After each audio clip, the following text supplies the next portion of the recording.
আজি বনাবলৈ লৈছোঁ অমিতা আৰু আলুৰ সৈতে পঠাৰ মাংস। প্ৰথমতে পঠাৰ মাংসখিনি ধুনীয়াকৈ ধুই কৰি দিলে মায়ে।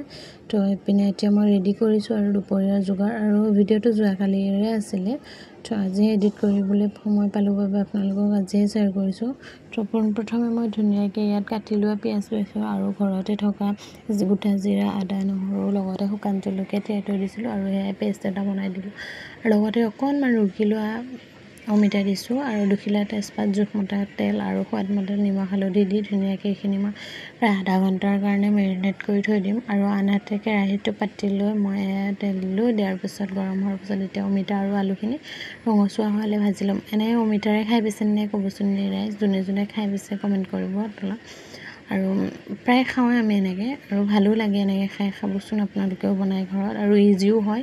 আৰু ইয়াত মই যিহেতুকে কোনো ধৰণৰ পেকেট মছলা ইউজ নকৰোঁ, একদম ঘৰুৱা মানে ঘৰত থকা মছলা, যেনে ধৰক গোটা মছলাৰ ভিতৰত খালি ইলাচি আৰু ডালচেনি ব্যৱহাৰ কৰিম।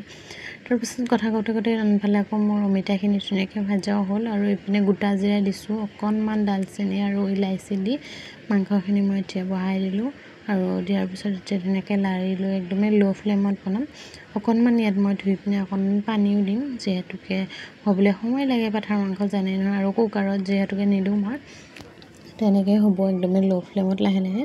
তো সেইবাবে ধুনীয়াকৈ হ'বলৈ দিছোঁ। মাংসখিনিত ইমান তেলো নাছিলে, আৰু এয়া নেপালী কাটিং হয় দেই ৰাইজ, কোনে কোনে খাই পাইছে ক'ব। নেপালী কাটিং মানে চামৰাৰ সৈতে দিয়ে। তো বজাৰত পোৱা যায়, যিহেতুকে প্ৰায় মানুহে এনেকৈ চামৰাৰে সৈতে কাটে, এনেকৈ দিয়ে। তাৰপিছত এইপিনে কথা কওঁতে কওঁতে আনফালে মোৰ মাংসখিনিত মানে এতিয়া অমিতা আৰু আলুখিনিও দি দিলোঁ। ল' ফ্লেমত ঢাকোন লগাই লগাই অমিতাখিনি অকণমান যিহেতুকে সিজিব লাগিব, আৰু আলুখিনিও সেইবাবে এনেকৈ দি থৈ আৰু ঢাকোন লগাই লগাই সিজাই। আৰু এতিয়া প্ৰায় কেঁচা মানে মছলাৰ কেঁচা গোন্ধটো নাইকিয়া হৈ গৈছে। মাংসখিনিও ধুনীয়াকৈ সিজিছে, খালি অমিতাবিলাক অকণমান সিজিবলৈ বাকী আছে, যিহেতুকে অমিতাখিনি ডাঙৰ ডাঙৰকৈ টুকুৰা কৰি দিছিলে। আৰু গোটেই চব্জিখিনি আৰু মাংস চাংস ধোৱাৰ কামখিনি যেনিবা মায়ে কৰি দিয়ে বাবে মোৰ অকণমান আজৰি হয়, মানে হেল্প হৈ যায় আৰু। তো সেইবাবে এনেকৈ ধুনীয়াকৈ মই এইপিনে ৰন্ধাত পূৰা লাগি আছোঁ। আৰু কালাৰ টেক্সাৰটো দেখিছেই নহয়, কোনো ধৰণৰ কাশ্মীৰী ৰেড চিলি গুড়া নিদিয়াকৈয়ে ইমান ধুনীয়া কালাৰ হৈছে। আপোনালোকে এনেকৈ ট্ৰাই কৰিবচোন। ঘৰৰ মছলা, বহুতে পেকেট মছলা ইউজ কৰে, আচলতে পেকেট মছলাটো খাব নালাগে, বেয়া হয়। আমিও খাওঁ, কিন্তু সেয়া ঘৰত গোটা মছলা আনি বনাই লওঁ, তো সেয়াই আমি ইউজ কৰোঁ প্ৰায়। তাৰপিছত ধুনীয়াকৈ এতিয়া মই ইয়াত পানী অকণ দিলোঁ, মানে জোখমতে। পাতলা খাব বিচাৰিলে আৰু গ্ৰেভি খাব বিচাৰিলে গ্ৰেভিও খাব পাৰে, যিহেতুকে অমিতাৰে এনেকৈ বনালে অকণমান পাতল জোল হ'লেই ভাল লাগে। সেইবাবে মই জোখমতে ধুনীয়াকৈ পানী দিলোঁ আৰু অকণমান সময় ধুনীয়াকৈ ঢাকোন লগাই উতলাই ল'ম মাংসখিনি। আৰু আমাৰ মাংস প্ৰায় ৰেডিয়ে হ'বলৈ হ'ল। এয়া ধুনীয়াকৈ উতলিলে মাংসও সিজি গ'ল, আৰু লগতে আলুখিনিও ধুনীয়াকৈ সিজিছে। এনেকৈ আপোনালোকেও ট্ৰাই কৰিব।